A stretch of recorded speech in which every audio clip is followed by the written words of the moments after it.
नमस्कार। दिन भर की बड़ी खबरों में आपका स्वागत है। मैं हूं शिवानी। आज की खबरों में बात होगी, भूटान ने गन्ने का जूस लेने से किया इनकार, खोल दी E20 की पोल, क्या बंद होगा बेटे का धंधा की।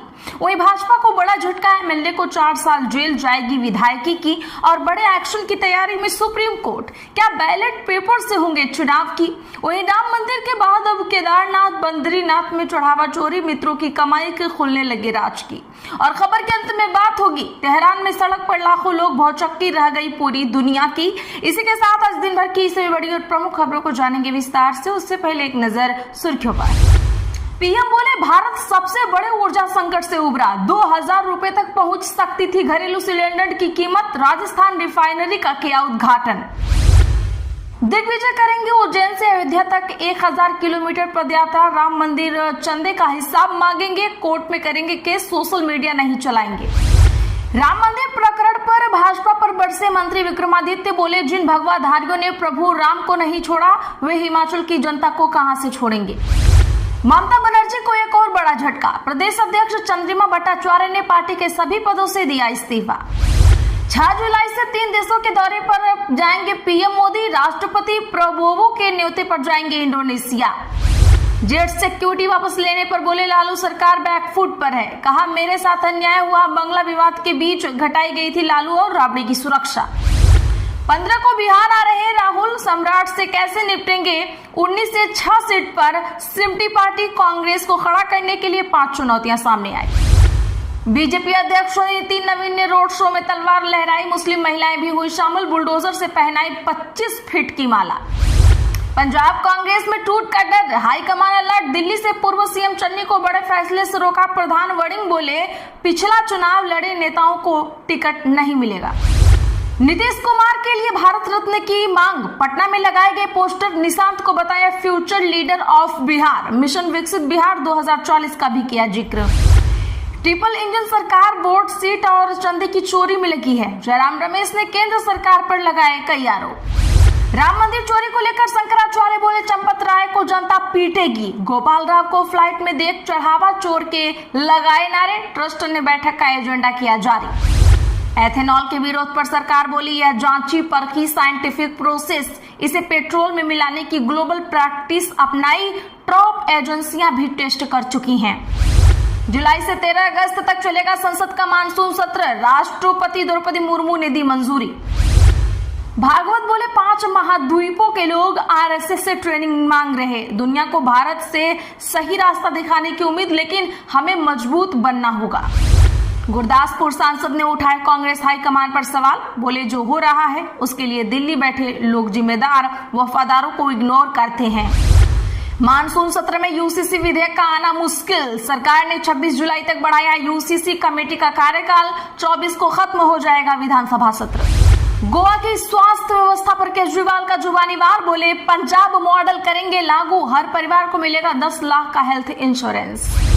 हिमाचल कैबिनेट में होगा फेरबदल, पीएससी में चर्चा के बाद फैसला, 16 या 17 को धर्मशाला में होगी चर्चा में सुंदर, संजय और आशीष के नाम शामिल।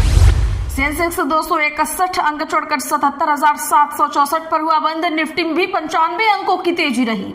रियल्टी आईटी शेयरों में सबसे ज्यादा खरीदारी। राम मंदिर पर 86 साइकिल ले रही यूटर्न, घोषणा पत्र में चढ़ावा चोरों पर कार्रवाई का वादा करेगी सपा। महाराष्ट्र के भिवंडी में 3 फीट पानी भरा, दुकानें बंद, गुजरात में बाढ़, 19 लोगों का रेस्क्यू, उज्जैन में युवक बहा, जम्मू कश्मीर में लैंडस्लाइड, रोड बंद। उत्तर पूर्वी दिल्ली के आरोपी शर्जिल इमाम और उमर खालिद को फिर झटका, जमानत याचिका हुई खारिज। चलिए जानते हैं अब बड़ी और प्रमुख खबरों को विस्तार से। भूटान का भारत से E20 पेट्रोल लेने से साफ इनकार, कहा गाड़ियां खराब होने लगी हैं। जी हां दोस्तों, बता दें कि भारत सरकार के E20 यानी 20% एथेनॉल ब्लेंडेड पेट्रोल के फैसले पर जहां देश भर में विवाद और विरोध चल रहा है, वहीं पड़ोसी देश भूटान ने भारतीय ऑयल कंपनियों के E20 पेट्रोल लेने से मना कर दिया है। भूटानी मीडिया द भूटानीज की रिपोर्ट के मुताबिक भूटान ने भारत से अनुरोध किया है कि जब तक भारतीय बाजार में नॉर्मल पेट्रोल उपलब्ध है तब तक उन्हें बिना मिलावट वाला पुराना पेट्रोल ही सप्लाई किया जाए। भूटान के अधिकारियों के मुताबिक देश का फ्यूल स्टोरेज इंफ्रास्ट्रक्चर काफी पुराना है। वहाँ के पेट्रोल पंपों के फ्यूल टैंक तो जमीन के नीचे बने हैं, जिसमें पानी रिसने या सीपेज का खतरा रहता है। अगर E20 पेट्रोल को ऐसे टैंकों में रखा जाए जहां पानी का रिसाव हो तो पेट्रोल में पानी मिल जाएगा। इस पानी को पेट्रोल से अलग करना बेहद मुश्किल होता है। इसके अलावा टैंक में पानी होने से स्टील के टैंकों और पाइपलाइनों में जंग लगने का खतरा भी बढ़ जाता है, जिससे गाड़ियों के इंजन खराब हो सकते हैं। आपको बता दें कि भूटान का इलाका पूरी तरह से पहाड़ी और ऊंचा नीचा है। ऐसी चढ़ाई वाले रास्तों पर गाड़ियों को चलने के लिए मैक्सिमम पावर यानी ज्यादा ताकत की जरूरत होती है। भूटानी अधिकारियों को डर है कि एथेनॉल मिला हुआ पेट्रोल पहाड़ी रास्तों पर गाड़ियों को वो परफॉर्मेंस और पावर नहीं दे पाएगा जो नॉर्मल पेट्रोल देता है। भाजपा एमएलए राजू सिंह की जाएगी विधायकी, कोर्ट ने सुनाया 4 साल की सजा। दरअसल बता दें कि बिहार के साहेबगंज से भारतीय जनता पार्टी के विधायक राजू कुमार सिंह को दिल्ली की राउज एवेन्यू कोर्ट ने 4 साल की सजा सुना दी है। अब उनकी विधायकी जाना तय माना जा रहा है। साल 2018 में न्यू ईयर पार्टी के दौरान हुई हर्ष फायरिंग में एक महिला डॉक्टर मरी थी। उसी मामले में पिछले महीने भाजपा विधायक राजू सिंह को दोषी करार दिया गया था। अदालत ने आज सजा पर फैसला सुना दिया है। साथ ही दोषी विधायकों को 25 लाख रुपए की मुआवजा राशि पीड़ित परिवार को देने के लिए भी कहा गया है। राजू सिंह के वकील ने सजा के बिंदु पर सुनवाई के दौरान राजू सिंह को 2 साल से कम सजा देने की दलील की थी। वकील ने कहा कि वह समाज सेवा के क्षेत्र से जुड़े हुए हैं। अगर उन्हें 2 साल से ऊपर की सजा हुई तो उनकी विधायकी चली जाएगी। हालांकि कोर्ट ने उनकी दलील पर कोई राहत नहीं दी और विधायक को 4 साल की सजा सुनाने का फैसला दिया है। राम मंदिर के बाद केदारनाथ और बद्रीनाथ से चाहा चोरी का आरोप, कर्मचारियों को नोटिस जारी, 3 दिन में मांगा जवाब। जी हां, बता दें कि अयोध्या के राम मंदिर के बाद अब केदारनाथ और बद्रीनाथ मंदिर से भी चढ़ावा चोरी का आरोप लग रहा है। धार्मिक संगठन भैरव सेना के अध्यक्ष संदीप खत्री ने बद्रीनाथ केदारनाथ मंदिर समिति को पत्र लिखकर बीकेटीसी अध्यक्ष के निजी सहायक पर चोरी के गंभीर आरोप मढ़े हैं। विधायक शिकायत मिलने के बाद अब बीकेटीसी के सीईओ सोहन सिंह रांगड़ ने निजी सहायक समेत सभी ड्यूटी कर्मचारियों को नोटिस जारी कर 3 दिन के अंदर जवाब मांगा है। मंदिर के सीसीटीवी फुटेज को जांच के लिए सुरक्षित रख लिया गया है। मामले पर सीएम पुष्कर सिंह धामी की तरफ से अभी कोई बयान सामने नहीं आया है। सरकार मामले में मंदिर समिति की रिपोर्ट का इंतजार कर रही है। ट्रिपल इंजन सरकार वोट, सीट और चंदे चोरी में लगी है, जयराम रमेश ने केंद्र सरकार पर लगाए आरोप। बता दें कि कांग्रेस सांसद जयराम रमेश ने आज कहा कि इंडिया ब्लॉक ने भारत के मुख्य न्यायाधीश को एक पत्र लिखा है। इस पत्र में विशेष गहन पुनरीक्षण प्रक्रिया को लेकर चिंता जताई गई है। विपक्षी दलों ने पत्र में चुनाव आयोग के काम करने के तरीके पर सवाल उठाए हैं। उनका आरोप है कि आयोग की कार्रवाई पक्षपातपूर्ण है। जयराम रमेश ने वोटों और सीटों की चोरी का आरोप लगाते हुए दावा किया कि चुनावी प्रणाली में जनता का विश्वास पूरी तरह से कम हो गया है। उन्होंने इस मुद्दे को कथित राम जन्मभूमि चंदा गबन से भी जोड़ा और इसे ट्रिपल इंजन सरकार के तहत वोट चोरी, सीट चोरी और चंदा चोरी का मामला बताया। उन्होंने एएनआई को बताया यह एसआईआर प्रक्रिया और भारत निर्वाचन आयोग के पक्षपात कामकाज से संबंधित विशिष्ट चिंताओं को संबोधित करता है। यह आज हो रही वोटों और सीटों की चोरी और इस तथ्य से संबंधित है कि लोगों का हमारी चुनावी प्रणाली पर जो विश्वास कभी था वह बुरी तरह से कम हो गया है। खामनेई की विदाई में काले कपड़े पहने लाखों लोग पहुंचे, खून बहेगा, बदला बदला के लगाए नारे। जी हाँ, बता दें कि ईरान के पूर्व सुप्रीम लीडर अयतुल्ला अली खामनेई को आखिरी विदाई देने के लिए शनिवार को लाखों लोग तेहरान के ग्रैंड मुसल्ला में जुटे हैं। शिया परंपरा के मुताबिक काले कपड़े पहने लोग छाती पीटकर मातम मनाते दिखे हैं। इस दौरान लोगों ने खून बहेगा, अमेरिका मुर्दाबाद और बदला बदला के जैसे नारे भी लगाए। तेहरान में 3 जुलाई से खामनेई के अंतिम संस्कार से जुड़ी रस्में शुरू हो गई हैं जो 9 जुलाई तक चलने वाली हैं। कल शुक्रवार को ही कार्यक्रम में 100 से ज्यादा देशों के प्रतिनिधि शामिल हुए। हालांकि रूस, चीन, भारत और तुर्की जैसे देशों के टॉप लीडर्स ने इससे दूरी बरती है। ईरान की तरफ से न्योता भेजे जाने के बावजूद उन्होंने अपने निचले स्तर के प्रतिनिधियों को भेजा है। इस बीच अमेरिकी राष्ट्रपति डोनाल्ड ट्रंप ने दावा किया कि अमेरिका ने खामनेई के अंतिम संस्कार के लिए ईरान को 1 हफ्ते की छुट्टी दी है। ट्रंप ने कहा कि उन्होंने मानवता के नाते ऐसा किया है। कार्यक्रम खत्म होने के तुरंत बाद ईरान को अमेरिकी शर्तें माननी होंगी।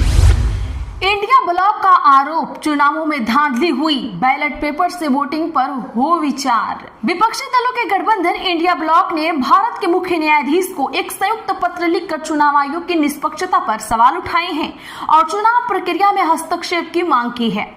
पत्र को रोकने और आगामी चुनावों में ईवीएम की जगह बैलेट पेपर से चुनाव कराने पर विचार करने की मांग की गई है। आपको बता दें कि 28 जून को लिखे गए इस पत्र को विपक्ष ने आज मीडिया में जारी किया। पत्र में विपक्ष ने यह स्पष्ट किया कि वह न्यायपालिका पर सवाल नहीं उठा रहा है।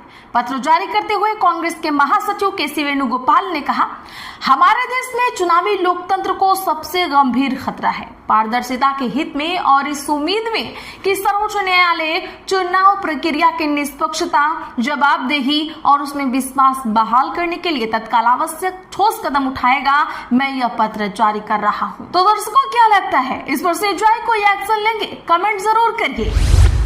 बीजेपी अध्यक्ष नितिन नवीन ने रोड शो में तलवार लहराई, मुस्लिम महिलाएं भी हुई शामिल।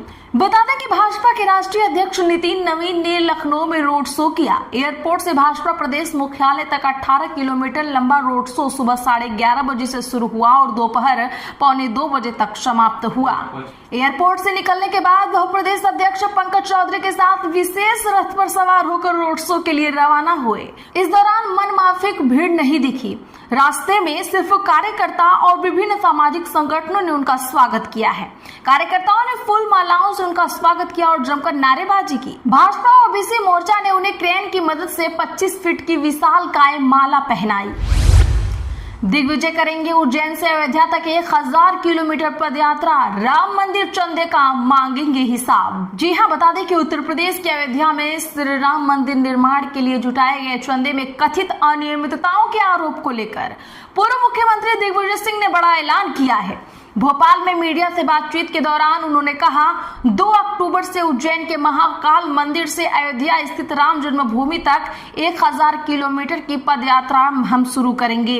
उन्होंने कहा कि यात्रा पूरी तरह गैर राजनीतिक होगी, इसमें कांग्रेस का प्रचार नहीं होगा और वे यात्रा के दौरान फेसबुक, एक्स समेत किसी भी सोशल मीडिया प्लेटफॉर्म एक्स का इस्तेमाल नहीं करेंगे। उन्होंने राम मंदिर निर्माण के लिए 1,11,000 रुपए का चंदा दिया था। उनके पास आज भी चंदे की रसीद और चेक की प्रति सुरक्षित है। एथेनॉल के विरोध पर सरकार बोली, यह जांची परखी साइंटिफिक प्रोसेस, इसे पेट्रोल में मिलाने की ग्लोबल प्रैक्टिस अपनाई। बता दें कि पेट्रोल में एथेनॉल मिलाने को लेकर हो रहे विरोध के बीच आज सरकार ने कहा कि एथेनॉल ब्लेंडिंग का काम रातों रात नहीं हुआ। ये एक जांची परखी साइंटिफिक और स्टेप बाय स्टेप प्रोसेस है। इसे पेट्रोल में मिलाने की ग्लोबल प्रैक्टिस अपनाई है और टॉप एजेंसियां भी इसका टेस्ट कर चुकी हैं। एथेनॉल ब्लेंडिंग पर दिल्ली में हुई इंडस्ट्री एक्सपर्ट की प्रेस कॉन्फ्रेंस में सरकार की ओर से शामिल एक्सपर्ट वर्तिका शुक्ला ने यह बात कही। वर्तिका शुक्ला ने कहा कि देश में साल 2013 और 2014 के दौरान पेट्रोल में सिर्फ 1.5% एथेनॉल मिलाया जा रहा था। अब इस प्रोग्राम के तहत पेट्रोल में 20% एथेनॉल ब्लेंडिंग की जा रही है। 20% एथेनॉल ब्लेंडिंग के टारगेट को तय समय से 5 साल पहले यानी दिसंबर 2025 तक ही पूरा कर लिया गया है। तो दर्शकों, क्या ये बात सरकार भूटान को नहीं समझा पा रही है? कमेंट जरूर करिएगा। आज के लिए बस इतना ही। ऐसी ही खबरों के लिए चैनल सब्सक्राइब कर ले और बगल में घंटी के निशान को जरूर दबा ले। वीडियो को लाइक और शेयर करना ना